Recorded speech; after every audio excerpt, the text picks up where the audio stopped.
안녕하세요. 오늘은 대체 왜 수많은 유튜버들이 자신들이 인터넷에서 판매했던 노하우를 방출할까? 이런 질문을 저도 구독자가 많은 편은 아니지만 지인한테도 들었던 적도 있고 저희 얼마 안 되는 소중한 구독자분이 얘기를 해주신 적도 있어요. 그래서 오늘은 그거에 대해서 좀 얘기를 해볼까 합니다. 궁금한 분들이 좀 많으실 텐데 오늘 제 얘기를 한번 들어보시고요. 판단은 본인이 하시길 바랍니다. 제 생각은 이미 그들은 다른 곳으로 가고 있기 때문에 자신이 버렸던 노하우를 방출하는 거라고 생각을 해요. 이게 무슨 말이냐면 자신들이 있던 그 시장 자체가 더 이상의 부귀영화를 꿈꿀 수 없기 때문입니다. 인터넷 판매를 제가 처음에 시작을 했던 거는 2004년, 2005년경이었어요. 2008년인가에도 했었고요. 이미 오래 전이죠. 그때도 똑같이 이렇게 붐이 일었던 적이 있었습니다. 다음 카페 같은 곳에서 노하우를 알려주는 사람도 있었고 컨설팅으로 큰 돈을 받는 사람도 있었고요. 지금하고 상황이 거의 똑같다고 보시면 돼요. 저는 처음 채널을 개설을 한 게 중소기업의 홍보 목적과 제가 당했던 사기 경험담들을 좀 공유를 하고 또 제가 제조업이다 보니까 유통이나 브랜딩을 하시는 분들이 좀 많아져서 그런 좀 낙수 효과를 좀 받아보려고 하는 그런 속셈이 좀 있었어요. 그래서 사업을 시작하는 사람이기 때문에 유튜브에서 창출하는 수익은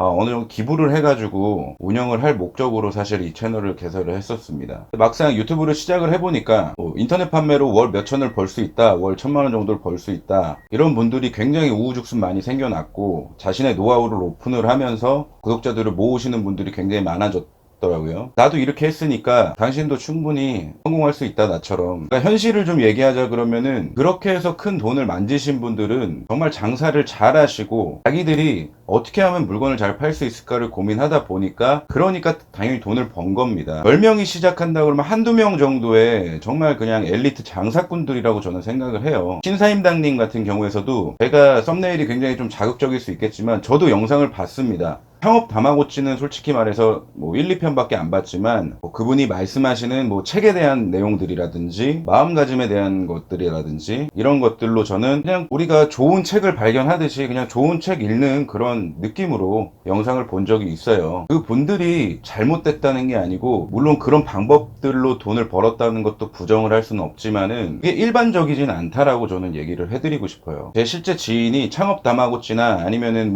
지금 유튜브에서 나오는 그런 것들을 보고 지금 인터넷 판매를 시작하셨습니다. 근데 너무 큰 희망을 가지고 계시더라고요. 금방 월 1,000씩 벌 수 있을 것 같고 조금만 노력하면 열심히 하면 1,000만 원씩 분명히 벌 수 있는 그런 방법이라고만 생각을 하고 굉장히 수동적으로 움직이는 모습에 이런 현상은 좀 잘못된 것 같다라고 저는 생각을 했습니다. 옛날이야 굉장히 많은 돈을 벌 수 있었겠죠. 왜냐하면 시장은 큰데 지금만큼 경쟁이 그렇게 심하지 않았으니까요. 근데 이미 유튜브를 통해서 과열 경쟁은 시작이 됐습니다. 근데 왜 그들은 이런 노하우를 알려줄까요? 이미 그들은 이 시점에서 다음 스텝으로 갈 준비를 하고 있는 거예요. 작년에 비트코인 열풍처럼 지금 유튜브 열풍이죠.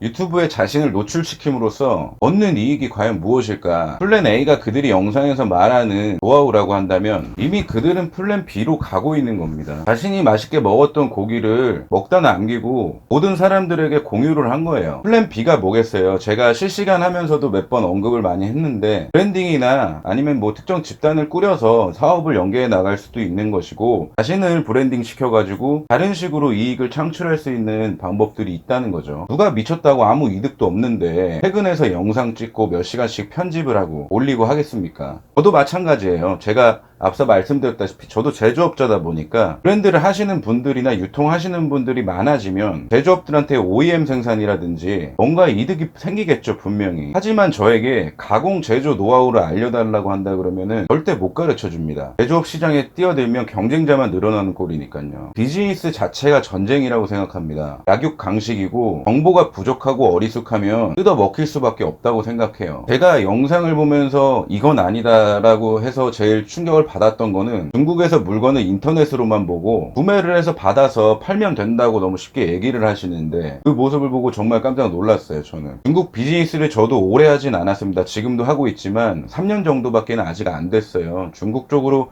비즈니스를 오래 하신 분들은 다 공감을 하실 내용입니다. 저는 직접적으로 중국 생산 공장에 6개월 정도를 나가 있었고요. 불량률이 정말 어마어마합니다. 근데 그런 상품을 눈으로 확인도 안 해보고 그냥 구입을 해서 보낸다고요? 아니면 위탁 배송을 한다고요? 아니 대체 어떤 마인드를 가지고 있으면 사업을 그렇게 할 수 있는 거예요? 고객한테 보내는 상품을 눈으로 보지도 않고 보낸다? 저도 알리바바 같은 데에서 관심 있는 품목들이 있으면 그 품목을 수입해서 제3국이나 국내에 팔고 싶다고 생각을 하다 그러면 저도 직접 제조사까지 비행기 타고 넘어가요. 넘어가서 제조 라인도 확인을 해보고 공장 확인도 해보고 제품도 확인을 해보고 도수율도 어느 정도 따져봐야죠. 고객에게 직접 팔아가지고 제가 수익을 창출할 수 있는 그런 제품을 눈으로 확인도 안 하고 어떻게 CS가 관리가 가능한지 탓을 할 수밖에 없겠죠. 유통 마진의 폭은 시장가가 형성되어 있기 때문에요. 정해져 있습니다. 도매가가 정해져 있고 소비자 가격이 정해져 있어요. 여기서 마진을 취하는 겁니다. 마진을 더 취할 수 있는 방법은 한 가지밖에 없어요. 시드머니를 쥐고 도매업체와 컨택을 해서 대량 구입으로 매입가를 낮추는 것밖에 없습니다. 남이 만든 상품, 남이 만든 브랜드,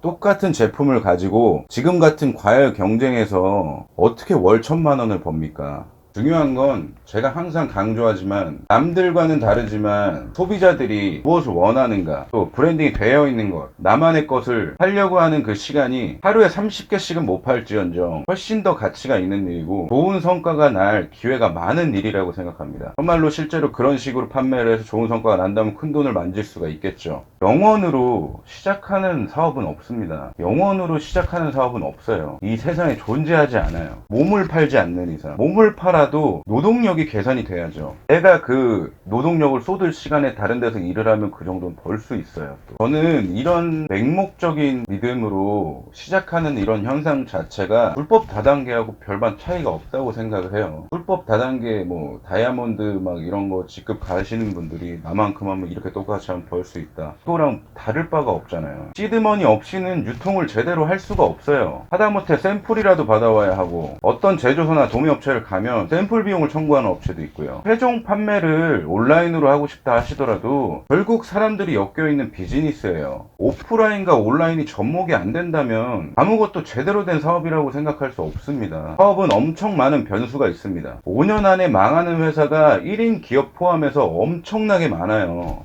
폐업하는 회사 사장들이 바보라서 망하는 게 아닙니다. 그 예측하지 못한 변수 때문에 망하는 거예요. 이거는 사업하시는 분들 붙잡고 누구나 물어봐도 인정을 할 겁니다. 현실을 마주했을 때는 내가 비즈니스를 하고자 마음 먹었을 때는 또 내 앞에 놓인 수많은 변수들이 생기고 그걸 풀어나가면서 나의 스토리가 완성되어 가는 거예요. 잘 생각하셔야 됩니다. 내가 보기에 진입장벽이 낮으면 다른 사람들한테도 낮아요. 소비자들의 수는 정해져 있고 경쟁이 과열되면 결국에는 아이디어 싸움입니다. 제가 생각하기에 그 싸움은 이미 시작되었고 여기서 70-80%는 떨어져 나간다고 생각합니다. 제가 하는 말은 하지 마라가 아니에요. 그분이 다 잘못됐다 이런 게 아니에요. 너무 맹목적인 믿음을 갖지 말으라는 거죠. 아무 일도 안 하면 아무 일도 안 일어나요. 다만 광신도적인 맹신이 위험한 거고 스스로 판단할 수 있는 능력 없이 수동적인 사람들은 조심해야 합니다. 말 그대로 희망고문 그 이상 이하도 아니에요. 아이템이 뭐가 중요합니까? 비즈니스를 대표하는 건 결국 사장이고 그 사람이 어떤 생각을 가지고 있고 또 어떤 마인드로 비즈니스에 임하는지 그게 제일 중요해요. 저였다면 그 시간에 오매불망 언제 팔릴지 모르는 그 시간에 나가서 알바를 할 겁니다. 왜냐고요? 사람을 만날 수 있잖아요.